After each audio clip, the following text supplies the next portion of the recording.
Are you ready for a 2-minute piano ninja trick that will change everything about how you approach the Revolutionary Étude?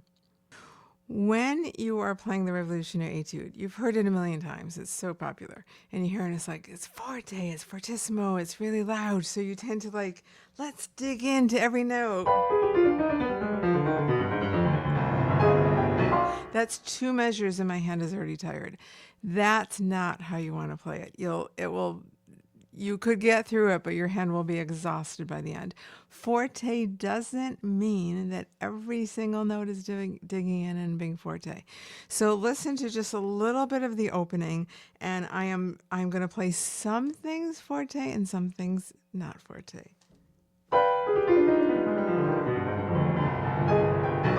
So I am not digging in. I'm not pressing down hard on each note. I'm actually pretty light, but I'm still getting a lot of sound. I'm relaxing my hand. So this causes so much tension and you'll be exhausted by the end. Whereas this, I'm playing deeply into the keys and it's still forte, but it is not exhausting. It's actually pretty easy. So let's just jump to the main theme. All these. I'm not playing the whole thing. I'm doing what Chopin wrote, big crescendos and decrescendos. Now, a little trick is if my right hand is not playing, to relieve my left hand just for probably less than 2 seconds, but it's an accumulative. It happens 4 times throughout the piece. So it's like 8 seconds total. I use my right hand. My motto is, if you can close your eyes, if you're listening to a recording and you don't see the performer, and I'm not changing what Chopin wrote, I'm just using alternative hands. I learned this trick to use it for so many things during my studies with Earl Wild at Juilliard, and he was a master at making everything easier. So why not make it easier? And so that's a little off topic, but it's a little extra trick. So while I'm doing that, I'm big swell of crescendo and decrescendo, and then I'm not digging into every note in my left hand. It's not this. That's exhausting.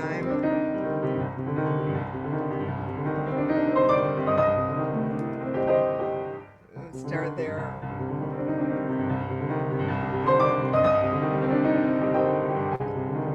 So hear how soft it also got when it's written piano in the score.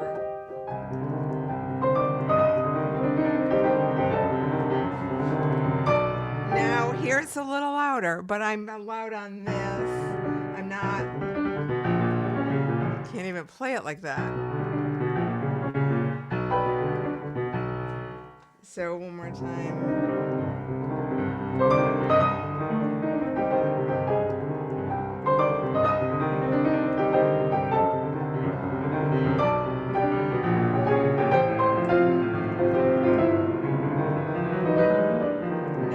It's all piano. And a little extra trick, when it's soft, and Chopin, I do this all the time, for a nanosecond I'll take off the pedal. It just gives it that flourish instead of, you have so much sound in this piece, so when it's all of a sudden surprisingly no pedal, it's so delightful.